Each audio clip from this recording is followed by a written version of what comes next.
Hey guys, D.Bowie here, and this is how pros outplay you, featuring Universe, Khezu, Mind Control, and Moon Meander. The start of this game already made me laugh, and this play alone shows the difference between 4K MMR players and better ones. If a Centaur is jungling in a 4K MMR game, what will happen is that people would be flaming, pinging, and being negative overall. Silencer would be talking about how he wants solo support because he needs Midas and Radiance to be effective this game, and in this case Centaur and Universe understand how strong the combination is at level 1. Not only Centaur is great at contesting the rune because of his long stun duration, but even if tons of heroes go on him, the double Iron Shell from him and Darkseer are pretty much impossible to deal with. So by spending 70 mana, Darkseer guarantees an extra bounty rune while denying the enemy ones. And one cool thing to note here is that since Radiant never really felt like contesting the rune, he didn't waste his mana casting another one on him. Darkseer is a hero that loves to go against dual lanes instead of tri-lanes. In pretty much every case, he will be able to farm the entire first wave without the enemy contesting him, because of the double Iron Shell. And in 30 seconds he already guarantees that killing him is even harder now because of Surge. The trick is always having double Iron Shell when the creep waves meet, and that's why he always backs, so that he can use the first cooldown far away from the meeting point of the waves. Oh, one thing that might be confusing to you is this particular clip. After Arc Warden commits the slow,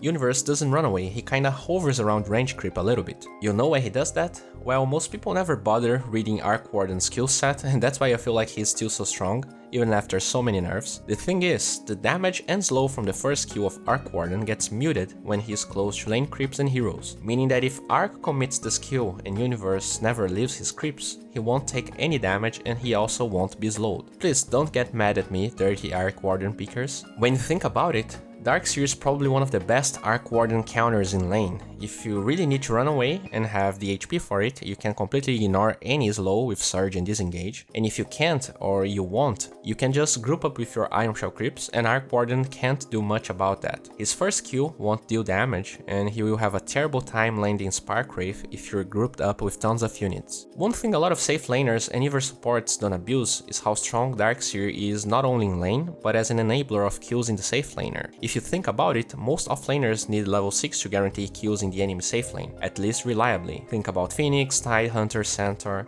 But with this very unorthodox PL rotation at 5 minutes into the game, they can easily kill Arc Warden. PL can gap close fairly easy, and Iron Shell alone guarantees the kill. Love it.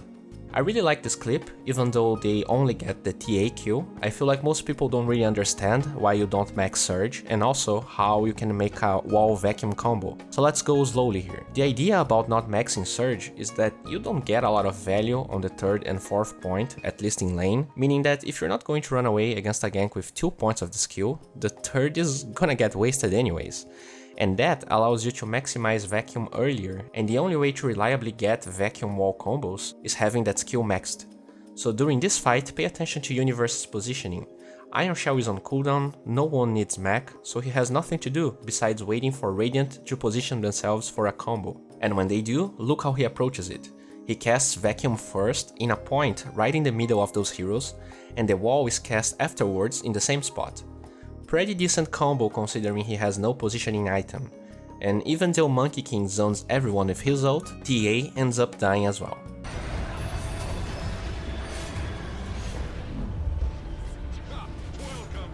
This game is very interesting. Everyone knows how impactful RP can be and how Blink Dagger completely changes the game for the hero, but this game probably takes that to the limit. During this entire game, Magnus was very low impact, Moon Meander was 0 and 4 during the lane phase, and I lose Barracks at 17 minutes. Weeha even calls Dire to throne the game. Yet, spoiler alert, Radiant wins. So let's see what conditions led them towards this unexpected win. The first one, obviously, is the Blink Dagger on Magnus. Well, one thing 4K and even 5K players sometimes do is wasting opportunities. Yes, they lost Barracks, yes, the game feels overwhelmingly Dire favored, yet if Magnus jumped alone there trying to get a miracle RP into skewer for the tier 4s, Dire would go for another push right away, and that would be game. He holds into RP while Dire disengages. For the last fight, Warlock Warlock committed Golan, so while it is risky to go Roshan now since everyone is alive, they don't have a lot of options. One thing to pay attention to is the jungle creep Moon Meander sends to the top lane. It really shows the lane, giving them a little bit of safety going for this play. The trade-off is Dire taking tier 2 and going for a bottom push. While they push, Lifestealer is relatively low on HP,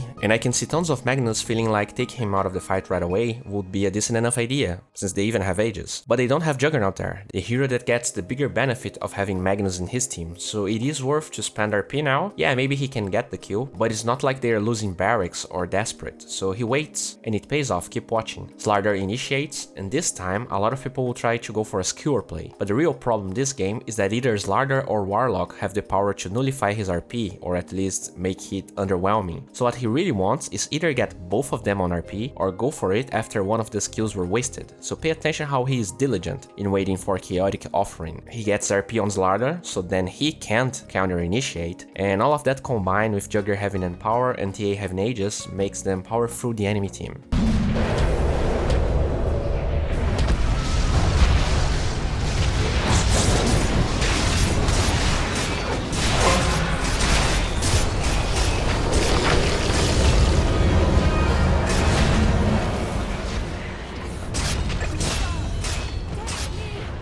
They smoke again, and I really like how he approaches this fight. After he uses Skewer, he completely disappears instead of trying to right click or be near the fight. All of that because RP will be pretty much in sync with the next Blink Dagger usage, and by waiting and staying in the high ground, he makes sure he will not be telegraphed and get another RP that turns that smoke gank into a 3-man takedown by his team.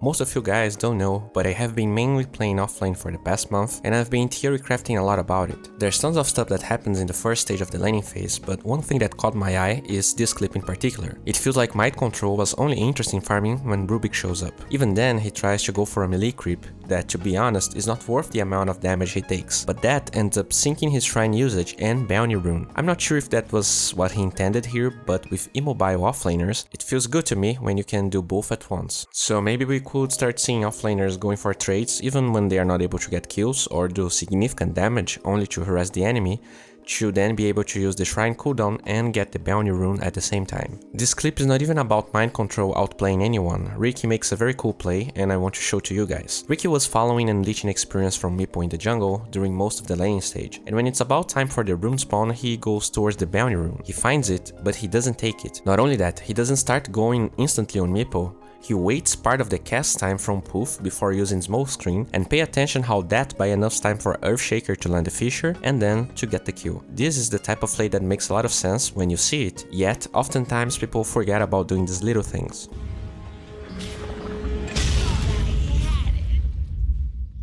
Weaver, Earthshaker, and Ricky are playing very aggressively in Dire's jungle. When Mind Control goes deeper in their territory, Troll and Monkey King initiate on him, and I love how he plays this. I can't back this up with 100% certainty, but it feels to me that he turned to cast that Fissure on purpose. Think with me, what's the point of turning to stun Monkey King like he did when he could do that without turning? The biggest difference is in the Aftershock proc. If you pay attention to his levels, he only has level 3 on Aftershock, meaning that he would be using a longer stun and wasting damage in a dying target, when Monkey King is healthier and can dish more damage. At first it just looks like a normal play, but if you pay attention, the stun timer for Troll ends faster. His death comes faster as well, but even by doing that, Monkey King survives. This is a pretty unfortunate turn of events.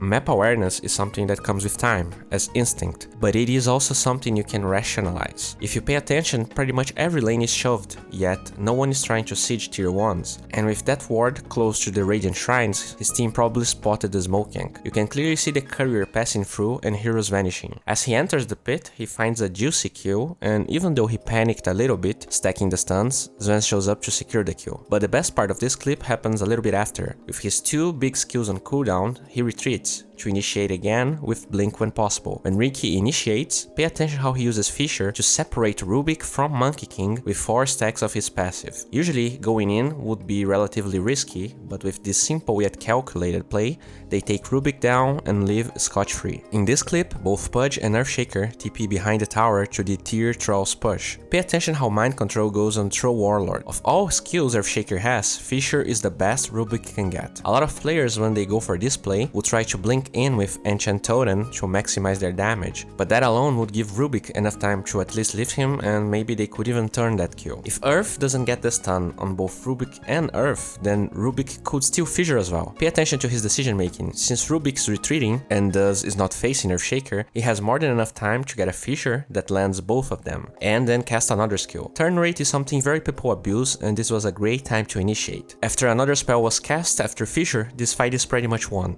There's close to no counterplay for Rubik. Nice dodge from the stun as well.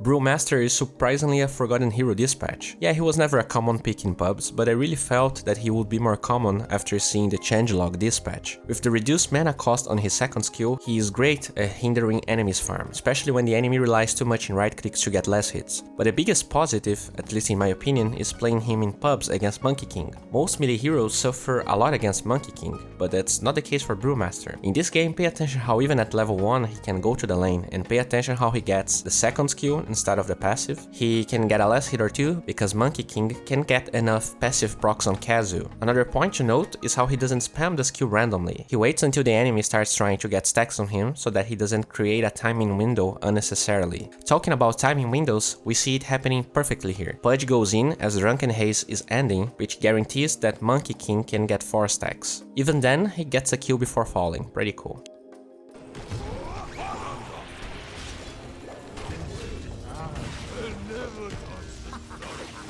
Khezu struggled a lot this game. Even though in the laning phase he was able to deal relatively well with Monkey King, now that Jakiro and other heroes are rotating there, he starts dying a lot, which delays his Blink Dagger. But we can see that Brewmaster, even without the item, can make rotations work. Pay attention to this clip. So the first point of they getting a good trade is that he doesn't ult when they get Tinker. He's already dead when Static Storm and Field lands, they don't need to do anything. But when more heroes shows up, he ults, but not before casting Drunken Haze. And with the move speed low of the skill being 40% at level 4, way more than it was before, I really feel like Drunken Haze is a better skill to max than his crit, at least when you're playing the offlane. Unless you're having the best time of your life, because you won't have the items to make use of the crit, while with the slow he can follow up to enemies even though his ult is kinda slow to cast. Because of that Drunken Haze, Pudge was never able to go to the fog in time and wait another cooldown of hook to take someone away from the fight, since the panda has enough time to cast Tornado. This can feel minor to you, but it actually changes the fight quite a bit. As he disengages, I really like him casting another Tornado on Pudge. This pretty much guarantees he's going to live, and he disengages and buys his blink. Pretty cool. Well, this wraps up for today. If you enjoyed this video, please guys, give it a thumbs up. If you want to see the extended version of this video, please check the link in the description. And I can't overstate how this video would never be possible without the huge help from the Pugna guys, so please show them some love. Pugna is a platform where you can learn from people like Chessie, Fogged, Slasher, Monib, and get better at the game. They have now great content on 7.0.0, and if you want to raise your MMR, it's a great time.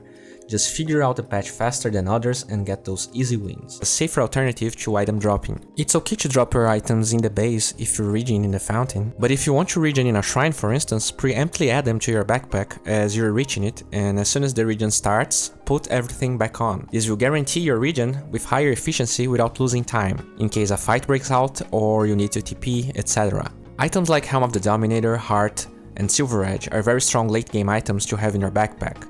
Even if you keep your Helm of the Dominator in the backpack, you still keep your creep.